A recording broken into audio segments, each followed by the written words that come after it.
పరిశుద్ధుడా, ప్రేమ కలిగిన తండ్రి, జీవాధిపతివైన గొప్ప దేవ, మరణమును మరణపు యొక్క ముళ్ళును విరిచి సమాధిని గెలిచి మృత్యుంచేడుగా లేపబడిన మా గొప్ప తండ్రి, నైనా తండ్రి కుడి పార్శ్వమున కూర్చొని మా నిమిత్తమై మానక నిత్యము విజ్ఞాపన చేస్తుంటున్నా మా ప్రధాన యాజకుడు అయిన మా దేవ, మీ యొక్క పరిశుద్ధమైన నామానికి స్తోత్రాలు. దేవా, మా తండ్రి మమ్మల్ని ఎంతగానో ప్రేమించి ఈ యొక్క సాయంత్ర సమయాన నీ మందిర ఆవరణంలో చేరి నీ నామాన్ని జ్ఞాపకం చేసుకుంటుండగా, కొద్ది నిమిషాలు నీ వాక్యాన్ని ధ్యానిస్తుంటుండగా, దేవా మీరు మాతో స్పష్టంగా మాట్లాడండి. నీ సన్నిధి మాతో ఉంచండి నాయనా.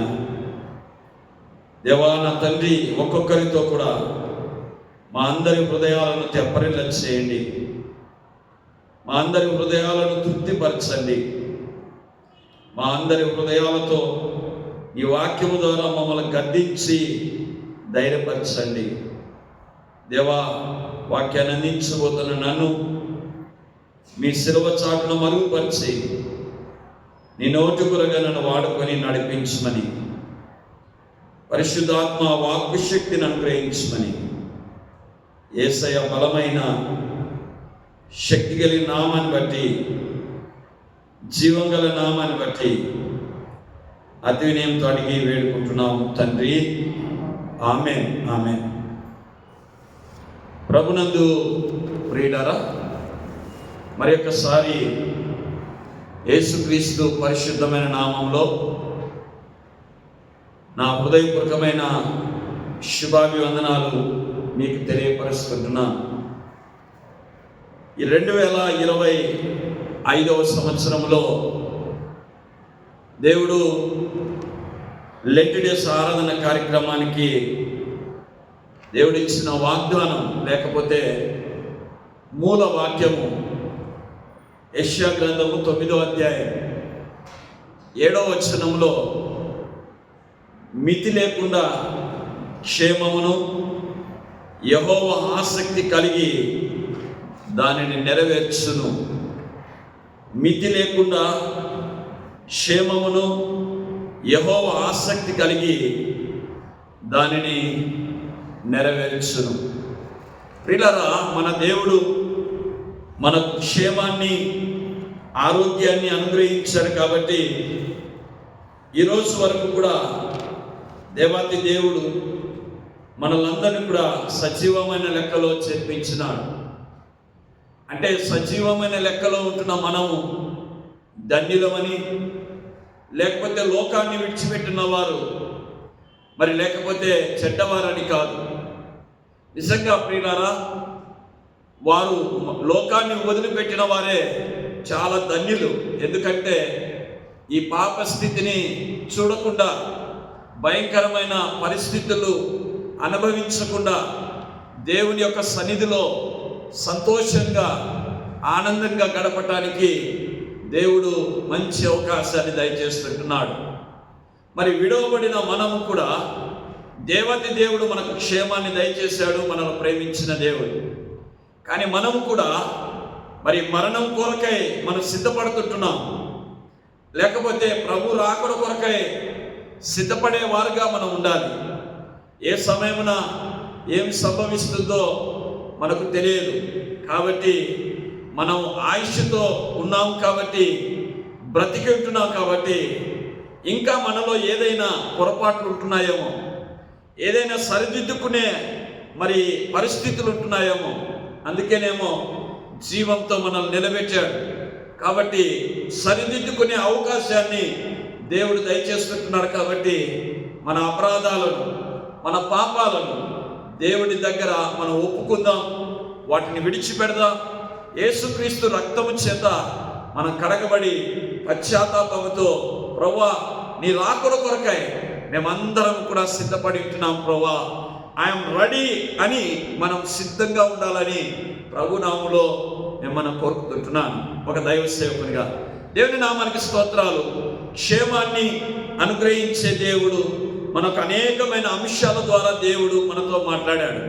ఈరోజు కూడా అనగా ఈ లెంట్ డేస్ ఆరాధన కార్యక్రమంలో 23వ దినమున మనం ప్రవేశించాం.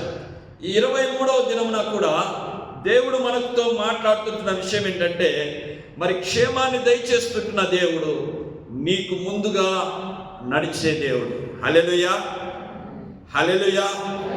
ప్రియులారా, మన దేవుడు ఎవరు, ఎలాంటి వాడంటే శక్తి కలిగిన దేవుడు, ఆయన ప్రభావం కలిగిన దేవుడు. నిర్గమకాండంలో మనం గమనిస్తే ఇశ్రాయేలు ప్రజలు ఎంతో వేదనతో కృంగిపోయిన అనుభవం చేత, మరి అంతేకాదు మేము బ్రతికేది ఎందుకు, మేము బ్రతుకుతుంటున్నాం, ఈ బ్రతుకు ఎందుకని మూలుగుతూ ఏడుస్తుంటున్న ఆ మొరను దేవుడు అంగీకరించి మోషేని ఏర్పాటు చేసుకున్నాడు. మోషేని ఏర్పాటు చేసుకొని మోషే ద్వారా ఇశ్రాయేలు ప్రజలు నడవటానికి మార్గం చూపాడు దేవుడు. ప్రియులారా, మోషే కంటే ముందుగా దేవాతి దేవుడు, మరి సర్వశక్తి కలిగిన దేవుడు వారికి ముందు నడిచెను అని లేఖన భాగం రాయబడుతుంది.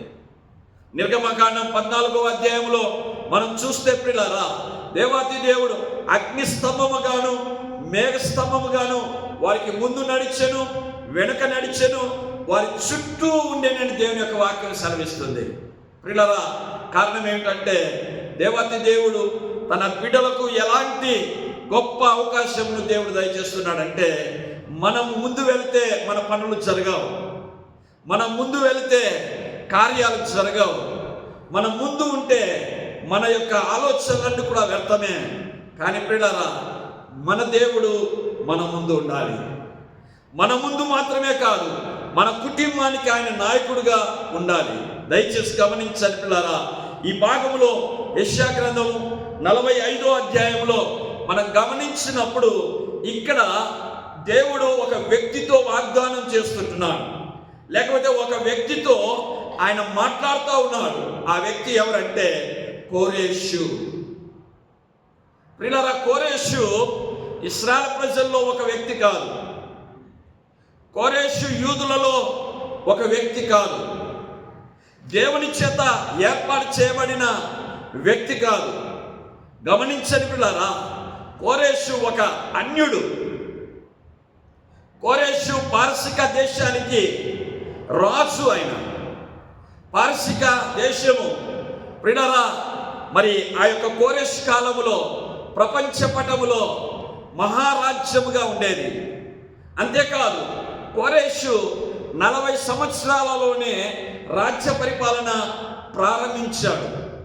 కోరేషు అంటే అర్థం ఏమిటంటే ప్రియులారా, సూర్యుడు అని అర్థం. గమనించండి ప్రియులారా, కోరేషు దర్యావేషు యొక్క మనమడు. ఆయన అంటే పారసిక దేశంలో దర్యావేషు ఉంటున్నాడు కదా రాజు.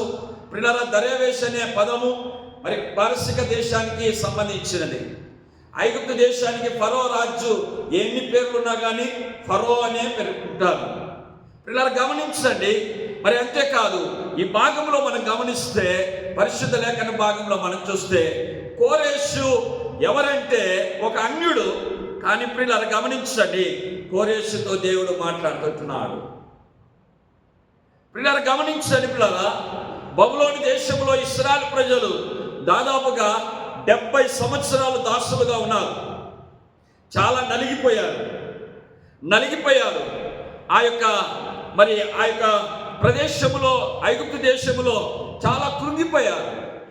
కానీ ప్రియులారా, గమనించండి, ఆ దేశం మీద దండెత్తాడు కోరేషు. దండెత్తి ఆ దేశమును జయించాడు.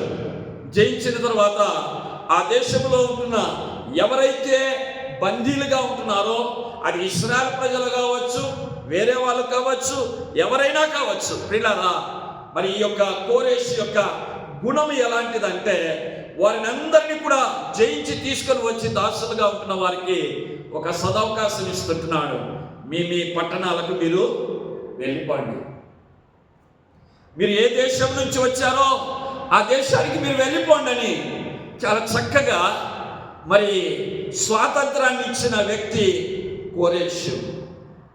ప్రియులారా గమనించండి, కోరేషు ఇంకొక గొప్ప కార్యం చేస్తుంటున్నాడు. ఏమిటంటే కోరేషు ఇశ్రాయేల్ ప్రజలందరినీ కూడా పిలిపించాడు. ఆ టైంలో ఎజ్రా ఉన్నాడు, ఆ టైంలో యెషయా ఉన్నాడు ప్రవక్త. దయచేసి గమనించండి పిల్లారా, ఇప్పుడు ఈ కోరేషు రాజు ఏం చేస్తున్నాడు తెలుసా? ఇశ్రాయేల్ ప్రజలకు ఊరటని కలిగించే మాట చెప్తున్నాడు. ఏమిటో తెలుసా?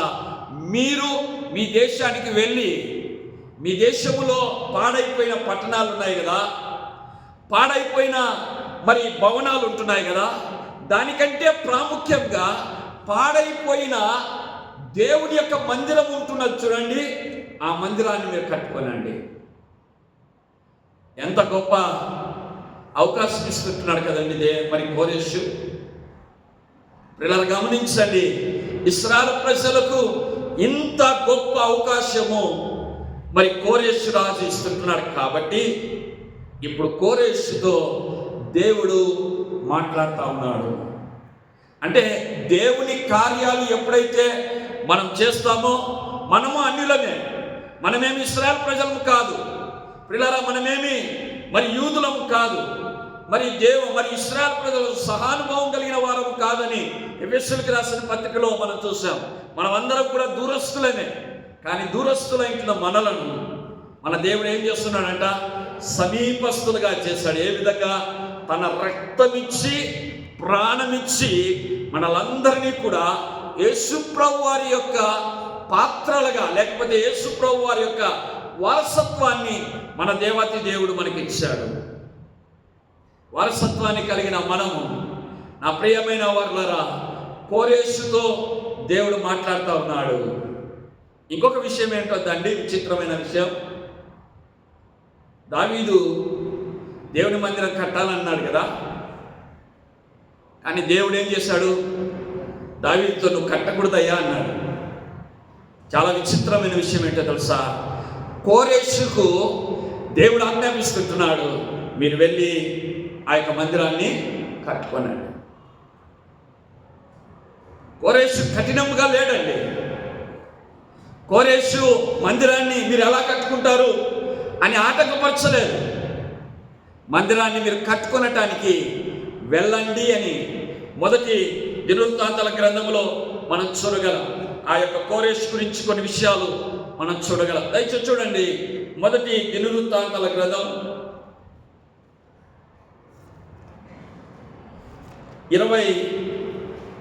36వ అధ్యాయము 36వ అధ్యాయము క్షమించండి, 2వ దినవృత్తాంతాల గ్రంథం 36వ అధ్యాయం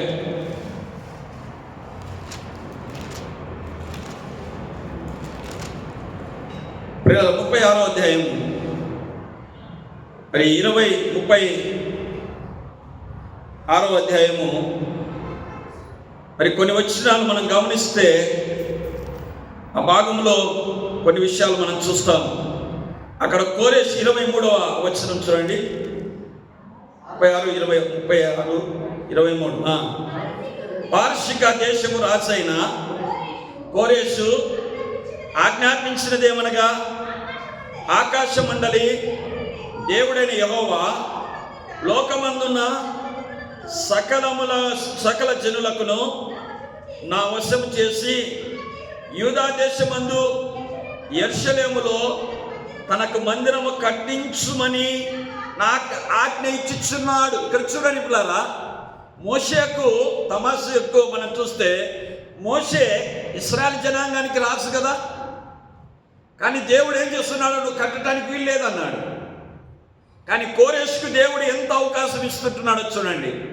కోరేషు, నువ్వు ఆజ్ఞాపించయ్యా, వాళ్ళని మందిరం కట్టుకోవడానికి అవకాశమే. ఇక్కడ చూడండి, కోరేషు రాజు దేవుని గురించి ఎంత చక్కగా వర్ణిస్తుంటున్నాడండి. 23వ వచనంలో పారసీక దేశపు రాజైన కోరేషు ఆజ్ఞాపించినదేమనగా, ఇక్కడ చూడండి ఏమంటాడు? ఆకాశమందలి దేవుడైన యెహోవా లోకమందున్న సకల జనులను నా వశం చేశాను. అంటే నేను జయించినని కాదు, లేకపోతే నేను సంపాదించుకున్న జనము మీరు కాదు. ఇక్కడ చూడండి, దేవుడే నాకు మిమ్మలను ఇచ్చాడు. దేవునికి ఎంత కృతజ్ఞత పూర్వకంగా కోరేసి ఉంటున్నాడండి. ఈరోజు యేసుప్రభు రక్తము చేత కడగబడి, యేసుప్రభు వారి యొక్క పాపాలు ఒప్పుకొని యేసుప్రభు వారి దగ్గర క్రైస్తవ కుటుంబంలో జన్మించి క్రైస్తవ విశ్వాసులుగా ఉంటూ దేవుని యొక్క మందిరానికి క్రమం తప్పకుండా వస్తూ దేవుని యొక్క సన్నిధిలో కూర్చుంటూ దేవుని యొక్క వాక్యాన్ని వింటూ సమస్య వచ్చినప్పుడు ప్రార్థిస్తూ వాక్యాన్ని చదువుతూ ఉంటున్న వారిలో కూడా ఇలాంటి కృతజ్ఞత ఉండదేమో కదండి. కొన్ని సందర్భాల్లో ఏదైనా వస్తువు తెచ్చినా కానీ, స్తోత్రం దేవా ఈ వస్తువు ఇచ్చావు, స్తోత్రం దేవా ఈ ఆహార పదార్థాలు ఇచ్చావు.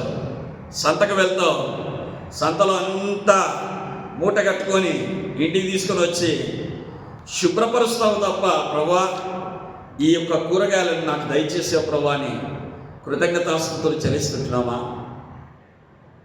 పిల్లల జీతం వచ్చింది, నీ జీతాన్ని నెల అయితానే నువ్వు మొదటి రోజే నువ్వు తీసుకుంటావు, లేదా నేను రెండవ రోజు తీసుకుంటావు. జీతం రాగానే పాలకు ఎన్ని కట్టాలా, బాడగ ఎంత కట్టాలా, లేకపోతే పేపరోనికి ఎంత కట్టాలా, లేకపోతే మరి రకరకాలుగా ఆ వ్యక్తికి ఏ విధంగా ఇవ్వాలా. ఇప్పుడు గ్రూపులు ఉన్నాయి, స్త్రీల గ్రూపులు. ఈ స్త్రీల గ్రూప్కి ఎంత కట్టాలా, మంచిదే. ఇలాంటి ఆలోచన ఉంటుంది, కానీ దేవునికి ఇవ్వాలా అనే ఆలోచన ఉండదు. దేవునికి ఇంత జీతం వచ్చింది కదా, ఈ జీతంలో నేను దేవునికి ఇంత ఇవ్వాలి. ఒకవేళ ఈ జీతం సంపాదించుకోకుండా నా ప్రాణం పోయింటే నా పరిస్థితి ఏమిటి? పిల్లలు గమనించండి, జీతం తీసుకోకుండానే నీ ప్రాణం పోతే, పిల్లలు మన ప్రాణము పోకమునుపుగానే దేవునికి ఇవ్వవలసిన కృతజ్ఞత జీవితం. ప్రభా ఇంత గొప్ప కార్యం చేసినావు నాయనా, నీకు స్తోత్రం ప్రభా. ఒక అన్యుడు మాట్లాడుతున్నాడండి. దేవాతి దేవుడు ఎవరంట? మరి సకల ఆకాశం మందలి దేవుడైన యెహోవా, ఆకాశమందలం అండి దేవుడైన యెహోవా ఇప్పుడు ఏం చేస్తున్నాడంట? మందిరము కట్టించమని నాకు ఆజ్ఞ ఇచ్చినాడు. కావున మీలో ఎవరు ఆయన జనులయందురో వారు బయలుదేరి వచ్చును. వారి దేవుడైన యెహోవా వారికి ఏ విధంగా ఉంటాడంట? తోడుగా నుండునుగాక. ఆశీర్వదకరమైన మాట కూడా మాట్లాడుతూ ఉన్నాడు.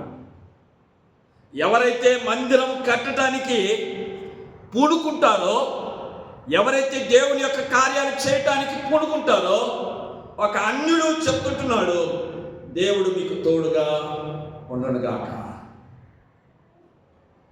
నా ప్రియమైన వర్లారా, అన్యుడు ఇంత చక్కగా దేవుడి గురించి మాట్లాడుతున్నాడు కాబట్టి దేవుడు కూడా ఏమంటున్నాడంట? అన్యుడితో చక్కటి వాగ్దానం ఇస్తుంటున్నాడు. ఇప్పుడు చదవండి, యెషయా గ్రంథం 54వ అధ్యాయం చూడండి.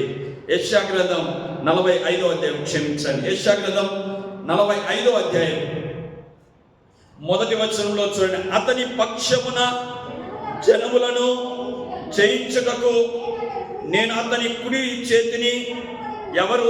దేవుడు మాట్లాడుతున్నాడండి. ఎవరు చేపట్టుకున్నాడంట? కోరేషు యొక్క చేయి పట్టుకున్నాడంట దేవుడు. కోరేషు యొక్క చేయి పట్టుకున్న దేవుడు మన చేతిని పట్టుకోడు. ఆయన మన చేతిని పట్టుకోవాలంటే దేవునికి కృతజ్ఞతాపూర్వకంగా మనం జీవించాలి. దేవుడు మన చేయి పట్టుకొని నడిపించాలి అంటే, మన కుటుంబాన్ని బలపరచాలంటే ఆయన కార్యాలు మనం చేయాలి. దేవాతి దేవుడు మన కుటుంబాన్ని క్షేమమైన పద్ధతిలో నడిపించాలంటే కృతజ్ఞతాపూర్వకమైన జీవితాన్ని మనం కలిగి ఉండాలి. ఇక్కడ చూడండి పిల్లరా, కోరేషుతో దేవుడు మాట్లాడుతున్న మాట, కుడి చేతిని అతని కుడి చేతిని పట్టుకొని ఉన్నాను. నేను రాసులను నడికట్లను విప్పెదను, ద్వారమును అతని ఎదుట వేయబడకుండా తలుపులు తీసేదను అని ఎవరితో అంటున్నాడంట? చూడండి పిల్లరా, యెహోవా తాను అభిషేకించిన కోరేషును గురించి సెలవించుచున్నాడు. ఎవరి గురించి మాట్లాడుతున్నాడంట? కోరేషుని ఇక్కడ మాట్లాడుతున్న మాట ఏమిటంటే, నేను కోరేషును అభిషేకించాను. నా ప్రేమైన వాళ్ళారా, ఒక అన్యుణ్ణి ఇంతగా దేవుడు ప్రేమిస్తూ ఉంటే, యేసుప్రభు రక్తం చేత కడగబడిన మనల్ని ఎంత ప్రేమిస్తాడండి ఆయన. యేసుప్రభు రక్తము చేత కడగబడిన మనల్ని ఎంతగా ప్రేమిస్తాడు ఆయన. ప్రేమించిన కోరేషును ప్రేమించిన దేవుడు ఇక్కడ చాలా చక్కగా మాట్లాడుతుంటున్నాడు. ఏమంటున్నాడంట? ఇప్పుడు చదవండి పిల్లరా, 2వ వచనం చూడండి ఏమంటాడో. నేను నీకు ముందుగా పోవచ్చు, మెట్టగానున్న స్థలములను నెంబర్ 1 సలాలము చేసేదను, నెంబర్ 2 ఇత్తడి తలుపులను పగలగొట్టేదని, నెంబర్ 2 నెంబర్ 3 ఇనుప గడియలను విరగొట్టేదను. 3 విషయాలు ఇక్కడ మాట్లాడుతున్నాడండి. కోరేషుతో దేవుడు వాగ్దానం చేస్తున్న విషయాలు ఏమిటో తెలుసా? మెట్టలుగా ఉంటున్న స్థలాలను నేను సరళం చేస్తాను. మెట్టలు అంటే వాడుక భాషలో లేకపోతే ఇంగ్లీష్లో గమనించండి, కొండలు అని ఉంటుంది. ఇంటికి వెళ్ళిన తర్వాత చదవండి. వాడుక భాషలో కొండలు. ఒకసారి ఆలోచించండి పిల్లరా, ఈ మడకశిర ప్రాంతంలో మనము ఇక్కడ నుంచి లేకపోతే ఆర్టీసీ బస్ స్టాండ్కి వెళ్ళాలంటే ఏ విధంగా వెళ్ళాలా? చుట్టూ తిరుక్కొని వెళ్ళాలి. ఏం అడ్డం ఉందండి? పెద్ద కొండ ఉంది అడ్డం. మనకు ఆ కొండ లేకపోతే చక్కగా మనము నేరుగా వెళ్తాం కదా. అంటే ఆ కొండ ఏ విధంగా ఉందంటే అడ్డం ఉంది. మన యొక్క జీవితాల్లో కూడా ప్రియులారా, అడ్డంకులనే సమస్యలు ఒకవేళ మనకుంటే, ఏ అడ్డంకులు ఉంటున్నాయో నీ కుటుంబాన్ని ఆశీర్వదింపబడకుండా, నీ కుటుంబానికి క్షేమం కలగకుండా ఏమి నీకు అడ్డుగా ఉంటున్నాయో, ఆ అడ్డులన్నీ కూడా దేవాది దేవుడు ఈరోజు సెలవిస్తున్నాడు, వాటిని నేను తొలగిస్తాను. నీకు కష్టమైన అడ్డుగా ఉంటున్న ఆ యొక్క భయంకరమైన పరిస్థితుల నుంచి నేను నీకు విడుదల చేయబోతుంటున్నాను.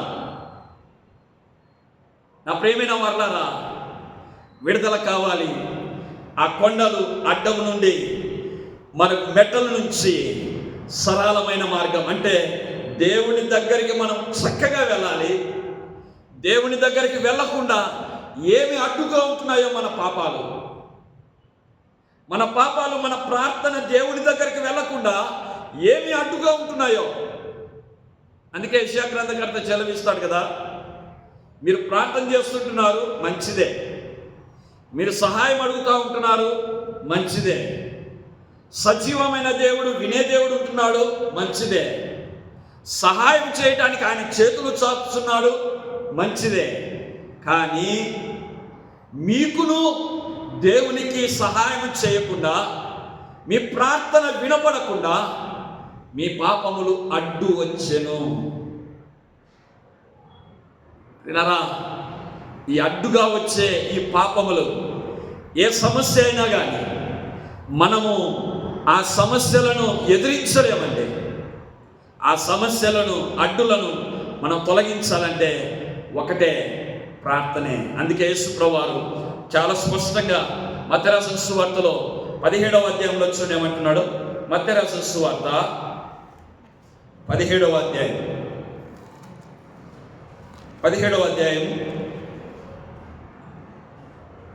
20వ వచనం చూడండి ఏమంటాడు.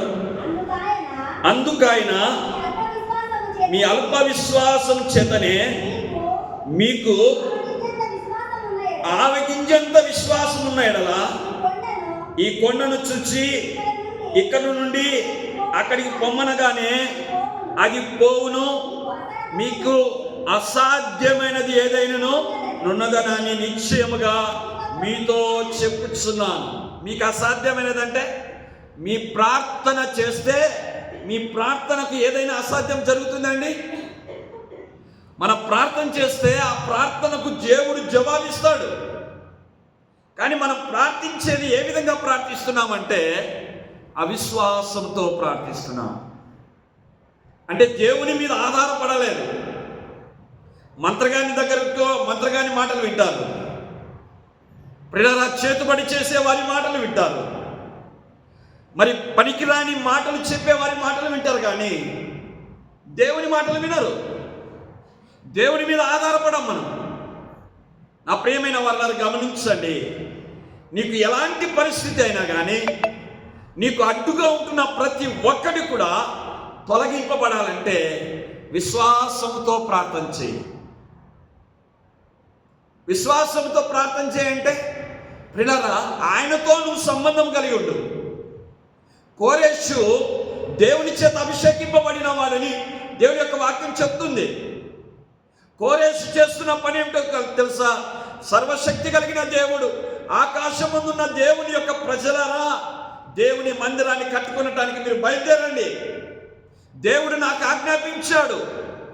ప్రియులారా, గమనించండి, ఈ రాత్రికాల సమయంలో కోరెషుకు దేవుడు అభిషేకించి ఆజ్ఞాపించి దేవుని మీద ఆధారపడ్డాడు. కాబట్టి దేవుడు ఏమంటున్నాడంటే కోరెషుతో, కోరెషు, నీకు మెట్టలుగా ఉంటున్న వాటినన్నిటిని కూడా ఎవరెవరైతే నీకు అడ్డుగా ఉంటున్నారో, ఎవరెవరైతే నీకు అపజయాన్ని కలిగించాలనుకుంటున్నారో, ఎవరెవరైతే నిన్ను చంపాలనుకుంటున్నారో, ఎవరెవరైతే నీ కుటుంబాన్ని నాశనం చేయాలనుకుంటున్నారో, ఎవరెవరైతే నీ కుటుంబంలో భ్రష్టు పాలు చేయాలనుకుంటున్నారో, ఎవరెవరైతే నీ విశ్వాసాన్ని పాడు చేయాలనుకుంటున్నారో, ఎవ్వరు కూడా ఏం చేయలేరు. ఎందుకో తెలుసా?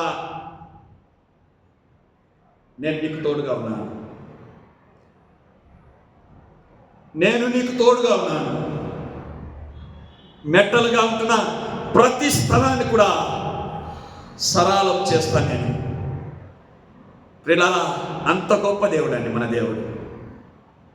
ఈ రాత్రికాల సమయంలో నీకు అడ్డుగా ఏమున్నాయో, నువ్వు ఆశీర్వదింపబడకుండా, దేవుని కార్యాలు నీ కుటుంబంలో జరగకుండా ఏ బలహీనత ఉందో ఆ బలహీనత నిమిత్తమై కన్నీటితో విశ్వాసముతో ప్రార్థన చేయి.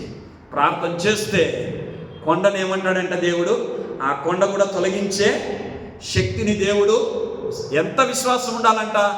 కనీసము ఆవగింజంత విశ్వాసం ఉండాలి. అంటే ఆవగింజంత కూడా విశ్వాసం లేని క్రైస్తవులు ఉన్నారు. ఆవగింజంత విశ్వాసం లేని క్రైస్తవులు ఉన్నారు. ఎందుకు మాట్లాడతాడండి యేసుప్రభు వారు? ఆవగింజంత విశ్వాసం కూడా లేని క్రైస్తవ జీవితంలో జీవిస్తుంటున్న ఓ క్రైస్తవ విశ్వాసి, ఈరోజు నువ్వు ప్రార్థించగా నీ ప్రార్థన గొప్ప కార్యాలు జరుగుతాయి. నువ్వు ప్రార్థిస్తే దేవునికి అసాధ్యమైన కార్యాలు ఏమీ కాలేవు. నువ్వు అనుకుంటున్నాయేమో, నా ప్రార్థన దేవుడు అంగీకరిస్తాడో లేదో, నా కార్యాలు జరుగుతాయేమో లేదో అని. నీ ప్రార్థన చాలా బలమైనది, నీ ప్రార్థన చాలా శక్తివంతమైనది. మోషే ప్రార్థన చేస్తే అడ్డుగా ఉంటున్న సముద్రం 2 పాయలుగా చీల్చాడు దేవుడు. ఇశ్రాయేలు ప్రజలందరూ కూడా దేవుని నామాన్ని స్తుతిస్తే యోర్దాను నది ధాన్య రాశిగా మరి ఆ యొక్క నదినంతా కూడా చేశాడు. దేవుని నామాన్ని స్తుతించగా ఎరికో గోడలు మరి యుద్ధము చేయలేదు, పోరాడలేదు. ప్రియులారా, వారు స్తుతించగా ఆ యొక్క ఎరుకో గోడలు కుప్ప కూలిపోయి ఉంటున్నాయి. ఈ యొక్క రాత్రికాల సమయంలో నీ కుటుంబాన్ని కూడా ఆశీర్వదింపబడకుండా ఏ అడ్డులు ఉంటున్నాయో ఆ అడ్డంకుల విషయమై దేవుడి సన్నిధానంలో విశ్వాసంతో ప్రార్థన చేయి. దేవుడు అద్భుతమైన కార్యం చేయబోతాడు. కోరెషుతో దేవుడు మాట్లాడుతున్నాడు, కోరెషు, ఇదిగో నీకు మెట్టలుగా ఉంటున్న స్థలాలన్నిటి కూడా నేను సరళం చేస్తాను.